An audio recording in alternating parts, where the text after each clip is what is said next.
श्री स्वामी समर्थ. तर चला पाहूया स्वामी महाराजांचा कोणता संदेश तुमच्यासाठी येत आहे. मुखवटों से बचो, लोगों को पहचानो, परखो, आंख मूंदकर भरोसा मत करो.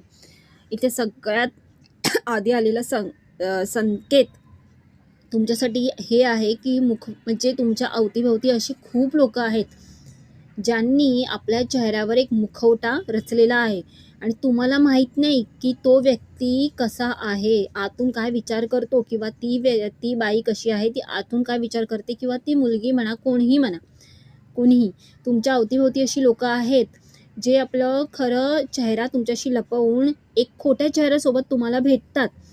आणि तुम्हाला अशा लोकांवर विश्वास करायचा नाही आहे.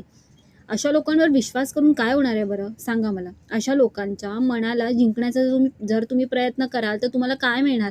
मला तर असं वाटतं खूप साऱ्या लोकांचे खरे चेहरे तुम्हाला माहीत आहे, तुमच्या तोंडावर काय आहे आणि तुमच्या मागे काय आहे, पण तरी तुम्ही त्यांचं मन जिंकण्याचा प्रयत्न करता. तर नाही, काही लोक ह्यांचं मन जिंकण्याचा आपण प्रयत्न करू शकत नाही. अशा लोकांशी आपण लांब झालेलं बरं असतं आणि आपण लांब झालो की त्यांना आपली किंमत कळते. ठीक आहे. तर इथे स्वामी महाराजांचा तुम्हाला संदेश आलेला आहे की जे खोटे चेहऱ्याचे आहेत त्यांना तुम्ही ओळखा, त्यांच्यावर विश्वास करू नका. आणि सेकंड मेसेज काय आलंय, सॉरी, आलस हमारा शत्रु है, निर्बल ना बने, दिनचर्या बदलने की कोशिश करे, आलस सब कुछ बिगाड़ रहा है, वक्त बर्बाद कर रहा है. तर इथे तुम्हाला स्वामी महाराजांचा दुसरा संकेत आला आहे की संदेश आला आहे की तुमचा जो आळस आहे ना, हा आळसच तुम्हाला निर्बळ बनवतोय. तुमची जी दिनचर्या आहे ती खूप चुकीच्या पद्धतीने चालली आहे आणि त्यामुळे तुमचं सगळं ना असं बिथरलंय.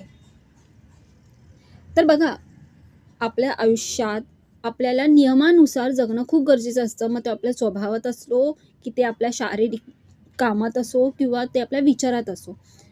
तर इथे तुम्हाला पुन्हा तेच स्वामी महाराजांचा संदेश येतोय की स्वामी महाराज तुम्हाला समजवण्याकरिता तुम्हाला हे सांगू इच्छित आहेत की तुम्हाला बदलण्याची गरज आहे.